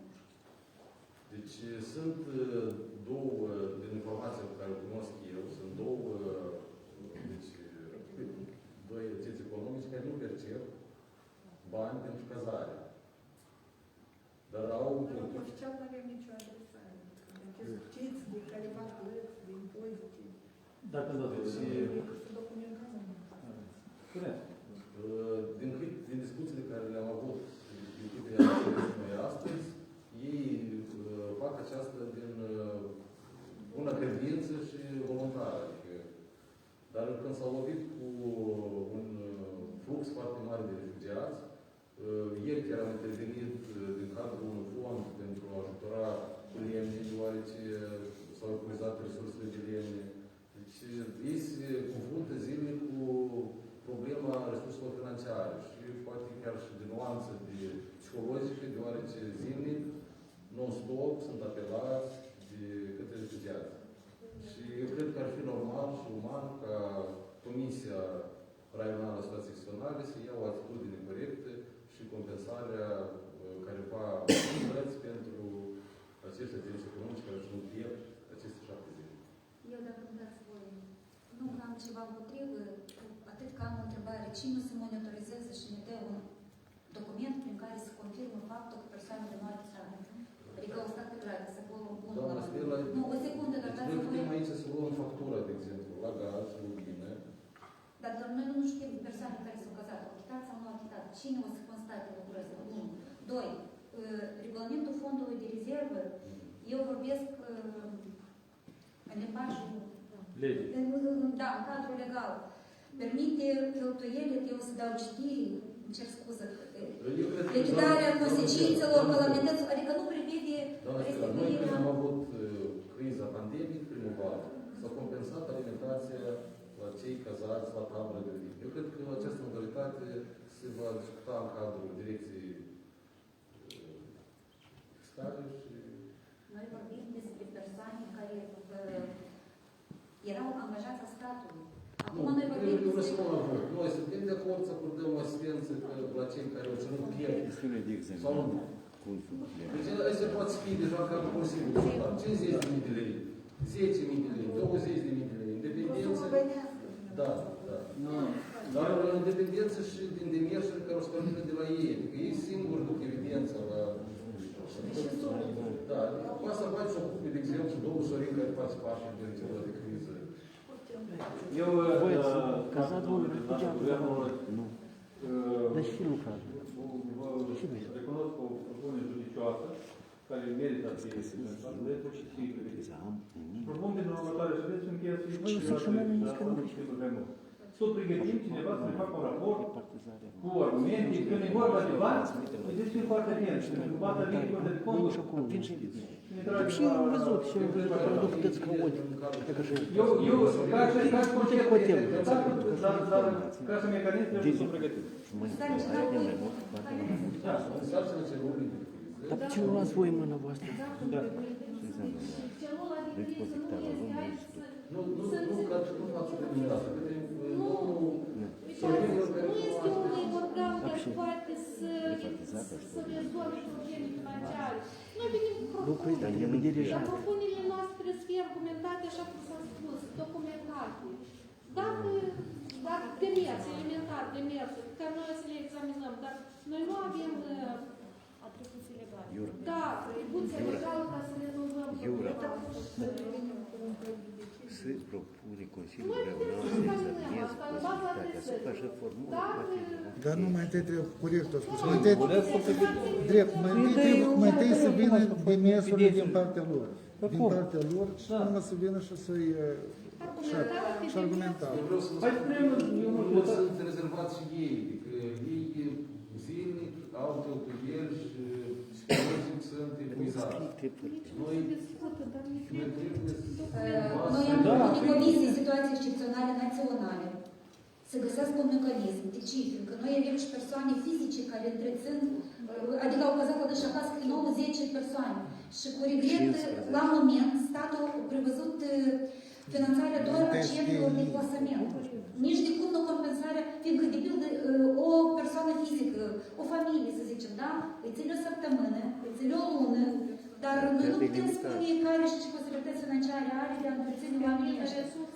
Deci toate resursele le termină și propunem, chiar solicităm de la Comisia Situații Excepționale Națională să identifice mecanismul dat. Deciziile Comisiei Naționale sunt executorii și noi le executăm. Da, corect. Asta e o problemă pe toată țara, nu numai raionul Soroca. Nu că nu vrem, dar noi suntem reglementați de niște acte normative. Da, mă rog. Deci când a fost situația cu COVID, mai multe autorități au contractat servicii hoteliere pentru medici. Deci asta a fost perfect legal. În cazul în care, deci proprietare, hotelul, ei nu vin cu mâna întins. Ei spun că nu mai pot să ne fie. Și din motivul că, mă rog, au făcut asta din bună voie lor, ei nici nu o să fie solicite ajutor. Ideea este ce facem noi mai departe. Deci ei spun așa, Consiliul să gestioneze partea de refugiați care nu sunt în stare să achite, să creeze centrele care ei trebuie să gestioneze și să transfere pe ăștia care pot să achite, asta trebuie să facă celulă de criză, către ei. În cazul în care Consiliul, celulă de criză, nu are capacități să-i cazeze pe toți, atunci îi pot să compenseze cumva unii cheltuieli și să trimită la cazare refugiați pe ei. Domnul Flavici, eu înțeleg că nu e posibil, nu e legal. Legal e posibil, doar că se propune. Foarte bine să ne dăm la nivel geografic. Este deja tot, doamnă Stella. Cazarea medicilor în timpul pandemiei a fost reglementată nu de noi. A fost reglementată de... Eu am să articul și tot. Nu bine, noi ne-am convins că Noi propunem astăzi în ordine să se pună sarcina direcției. Este propunere pentru decizie. Spune în sarcina serviciului juridic, Direcției Finanțe a Consiliului nostru de comun cu reprezentantul societății civile, domnul Părintele Sorin Culuță, care e reprezentantul societății civile Gelote Criză, să găsească cale legală și să examineze, să vină cu propunerea la Comisia Situații Excepționale. La moment răspuns nu avem. Și concomitent intervenim cu rugămintea centralizat să discute întrebarea dată și mă referim nu numai la cei care cazează la hotel, dar și cei care cazează la ei acasă. Adică un minim, să zicem, cel puțin de sport. Un mecanism cumva care să-l putem aplica și noi. Nu că nu vrem, dar noi să cercetăm și noi întrebarea. Punem la vot proiectul de decizie. Nu, ce și ce a fost dat știri, dacă trebuie repetăm. Nu, Comisia juridică rămânească, da? Da, juridic, Juridic, și societatea civilă. De comun acord cu societatea civilă și concomitent să solicităm și Comisia Stații Excepționale Naționale. Să examinăm. Să identifice. Da. Cine este pentru rog votați? Nu e corect. Ordinea de zi a expirat, dacă mai aveți propuneri, pozitiv. Starea către Consiliu, alocarea de fonduri, parcă ați spus-o mai mult. Păi asta e și... Ajutorul ăsta Pentru tabără Dumbrava, sunt niște cheltuieli, care de fapt Comisia poate solicita Consiliului să se întrunească și să aprobe din fondul de rezervă alocarea acestor resurse. Aici, da. Având divizul, aici având divizul, aici se Noi poate. am activat în conformitate cu dispoziția numărul 5 din 2 martie 2022.2. Comisiile pentru situații excepționale ale autorităților administrației publice locale se vor întruni, vor efectua analiza spațiilor și ce pot fi utilizate pentru plasarea temporară a refugiaților și vor informa în termen de 12 ore Comisia pentru situații excepționale despre spațiile identificate, starea acestora și lista de necesități pentru amenajarea lor și funcționarea acestora. Ceea ce a fost făcut astăzi. În continuare, primim următorii pași pentru a acționa și o să soluționăm integral problema. Astăzi dispoziția prevede numai aceste solicitări. Noi nu suntem la grădiniță. Mâine convocăm ședința de nou, domnule. Comisiilor pentru situații excepționale. Nu avem Vreau să știți foarte bine, și asta o spun la toți și să audă și sărăceni. Știți foarte bine că acum sunteți în drept să solicitați de la Consiliul Regional, să convoace ședință și să aloce suplimentar de fondul de rezervă suma necesară pentru a pregăti tabăra la Dumbrava. Comisia Republicană poate să facă Ce vorbim? Așa e? Acele necesități care Deci, transformează centrul și de la Chișinău poate să dea bani. Trebuie separat prin decizii care sume. Eu vă spunem, schema și făcut la tabără. Acum o dăm aprobat, ședința următoare separăm. Așa e bun, doar rămâne la soroc. Din Africa. Noi astăzi avem Ce un asta? clasat. Nu vă dubliți, Noi astăzi avem un clasat. În ordine de zi nu este, atunci care e procedura? Cum nu este? Dar s-a pronunțat domnul spre alocarea resurselor financiare. Pentru serviciile hoteliere a fost votat. Nu, noi totuși în cadrul ordinii de zi am spus că votăm la 1, da? Păi s-au propus serviciile hoteliere Ce să s-a propus stabilim. privitor la tabă? Haideți să vedem... Dar din partea tabără nu am votat. Reparație somii de 240 de mii ori cât este acolo, da? Da. Pentru asta merge pentru Este mecanismul, e suficient deja sancționat. Este pusă recomandare cu Consiliul Regional sau nu? În fondul... Noi am aprobat mai sus, prin vot, se aprobă lista necesităților pentru amenajarea în corespundere cu regulamentul privind organizarea și funcționarea Centrului de Plasament Temporar pentru refugiați la tabăra de odihnă pentru copii la Dumbrava, conform anexei care i-a dat citirii domnul Este listă necesităților, nu bani. cu includerea acolo a planumelor și patru pentru copii, cum ați propus dumneavoastră.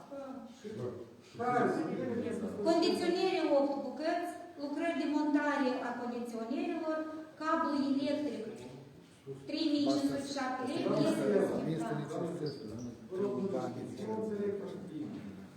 Da, ca să ajungă pe ordinea de zi a Consiliului Regional această propunere și această solicitare, asta trebuie să fie votat astăzi aici, ca solicitare către Consiliul Regional, pentru alocarea din fondul de rezervă acestor resurse financiare. Și dumneavoastră, ca secretar, înțelegeți foarte bine că acest lucru este necesar, că altfel nu o să fie posibil. Și vă rog frumos, faceți un gest uman acum, nu pentru mine, nu pentru cei care stau în sală. Noi am votat toți. Poftim de reprezentanta Cancelarului Deci, de Stat. Da. Dați claritate. ședința Consiliului Regional se poate convoca în 3 zile. Dacă noi astăzi solicităm ca din fondul de rezervă să aloce bani pentru tabăra de odihnă. Și eu cred că ar fi bine o să adăugăm acest punct și spunem la vot ca să fie acest punct luat în considerație. Sunteți de acord? Formulați și, formulați. niște Se propune Consiliul. sume de 250, cum se domnul Urs cu 250 de lei, cât e acolo? Cum de viză de cheltuieli. Deci trebuie... În care poți să luați plus minus 70%.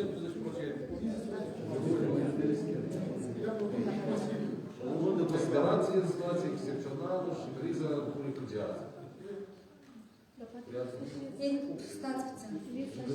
Eu, mă scuzați, eu mai sunt în secretarea Consiliului nostru, că vreau să vă anunț public. Fondul de rezervă are regulament.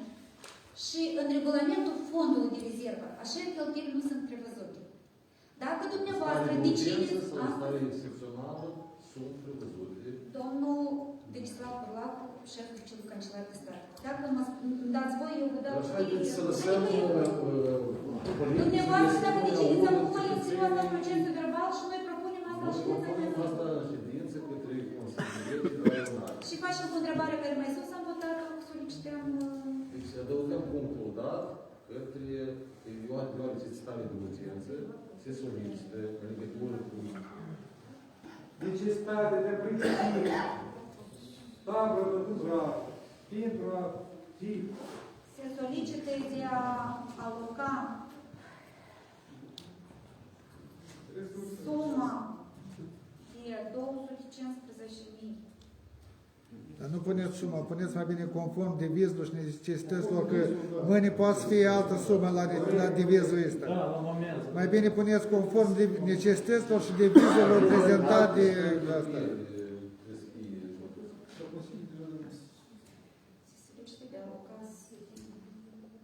Nu sumă. De alocat resurse financiare.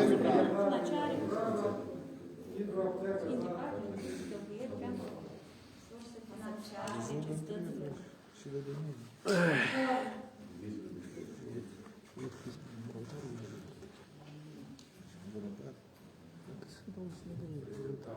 Unde aici? Da cum, în oraș, nu știu, pensate. E ca aici. Aprobat. Da, noi în Grăicov. Noi așa mai este. Noi așa în Grăicov. Toalet este. Toalet este.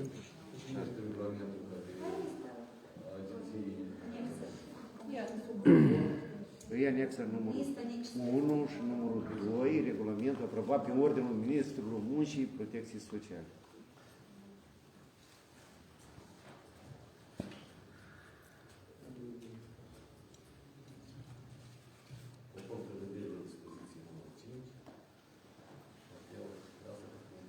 Îi lăsați la formulare. Asta e bază legală impusă la...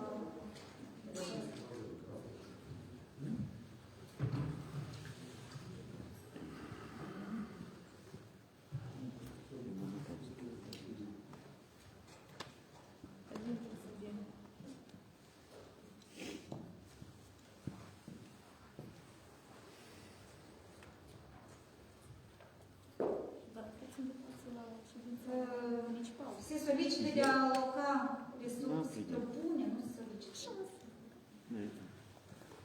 Cam solicită, da, nu se propune, dar se solicită. Se propune spre examinare. Stare excepțională.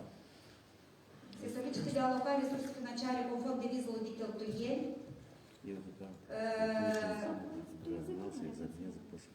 Pentru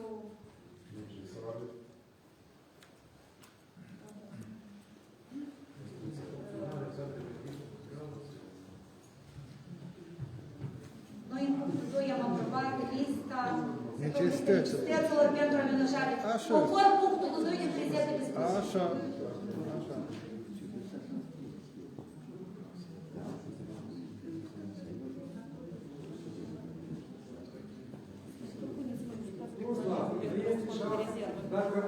Dacă să luăm așa, orice investiție dată de la Dubrav, se poate făcut și obligatoriu de fondul de rezervă. Deci este o infrastructură destinată pentru copii, pentru domeniul educației. Acum este necesar doar și Consiliul Renal să punească și să găsească acele resurse financiare și să le aloce. Deci sunt foarte multe oportunități, este necesar de voință. Dacă nu e voință, Și avem alte centri. Spuneți.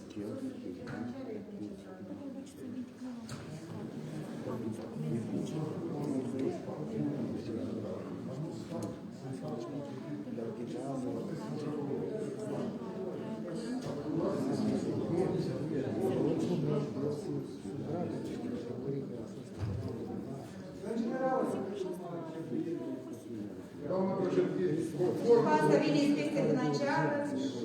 Doamna președinte, conform fonului de plată și facturilor, nu devii cheltuieli, devii cheltuieli, nu se facă nimic. Și alt bani. Conform.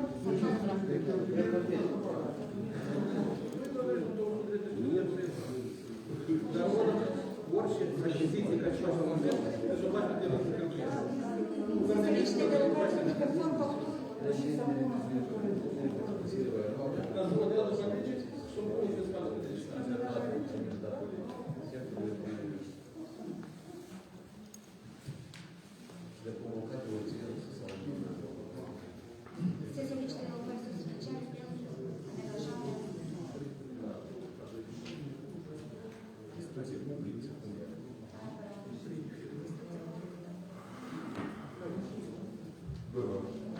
Pentru asigurarea condițiilor minime stipulate în regulament pentru plasarea refugiaților. De ce minime condițiilor stipulate?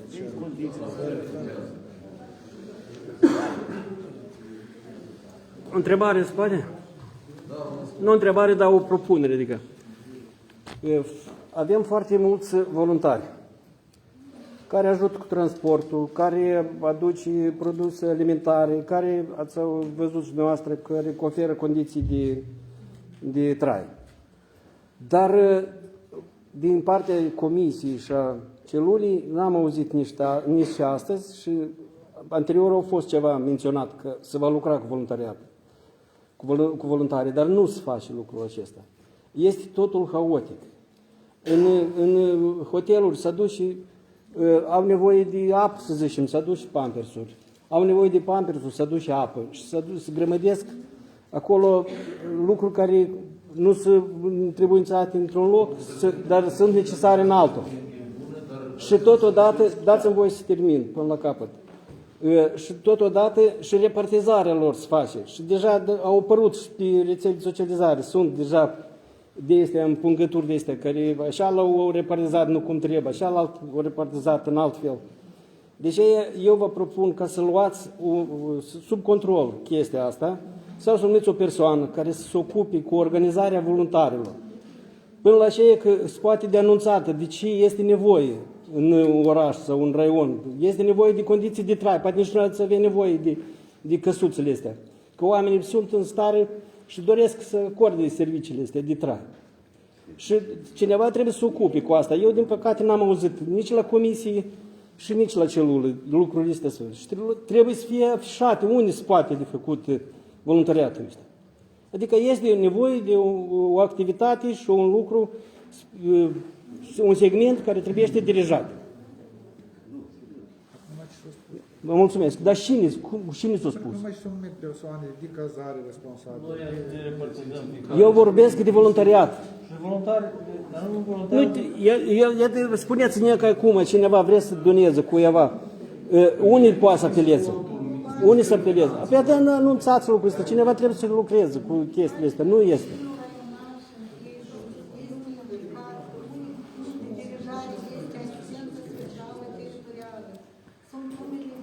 Dacă să ne uităm la rezultate, să vedeți că voluntariatul o amenajat la ziua de astăzi, timp de săptămână, aproape 200 de oameni. Dumneavoastră ați spus că astăzi avem în centru. Dar din păcate, ce s-a amenajat dumneavoastră? Toată comisia și celula. Vedeți că nu aveți nici om încă amenajat nicăiuri. Deci ei lucrați cu voluntari, că e o forță puternică și ei trebuie să dirijați și ascultați. Locurile de cazare în localitățile rurale au fost identificate de către asistența socială. Domnul, îmi pare rău că nu ați fost atent la raport, că am expus aceste lucruri. 227 de locuri de cazare avem la moment în sectorul privat identificate... Eu nu vă bănuiesc, eu pur și simplu vă propun. Dar eu vă răspund la întrebare. Deci 227 de cazuri... De undeva să fie afișat, cine dorește să mai acorde condiții de trai. Dar anunțați lucrul ăsta, nu... Domnul Constantin aveți dreptate și ține de gestionare, acest moment de comunicare. De dar în discuțiile azi cu voluntari și cu agenții economici din oraș, care se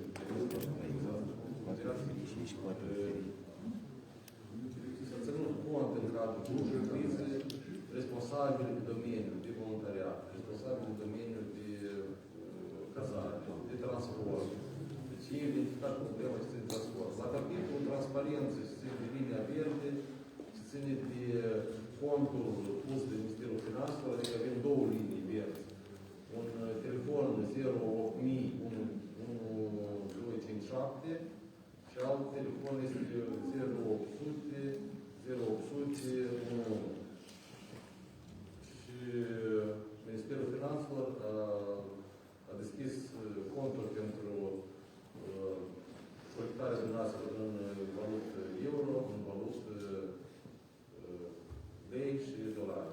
Deci aceste momente ar trebui să fie mai transparente și cred că serviciile sunt concentrate la el. Ar trebui să distribuie aceste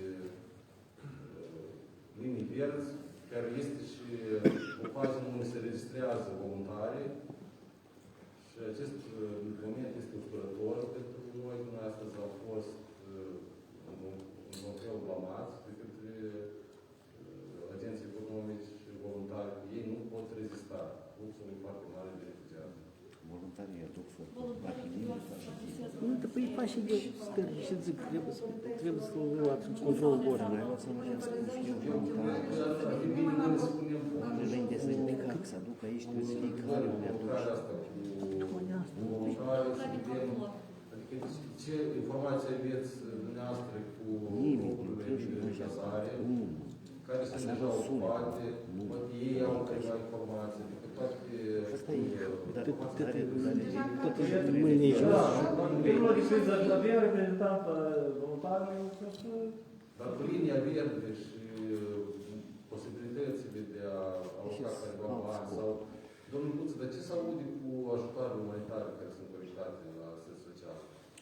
Ajutoarele umanitare, în special, vin de la instituțiile de învățământ, ele se repartizează. Vreau să mă adresez și inclusiv către instituțiile hoteliere și câte voluntari care cunosc nevoi, solicitări. Dacă trebuie, poți vedem o serie de fotografii la familiile la care sunt înmânate, inclusiv la toate punctele hoteliere din cei și noi am recepționat. Se duce evident strict atât cine e donatorul, concret fiecare poziție donată și cui ce repartizat. Ca să fie clar.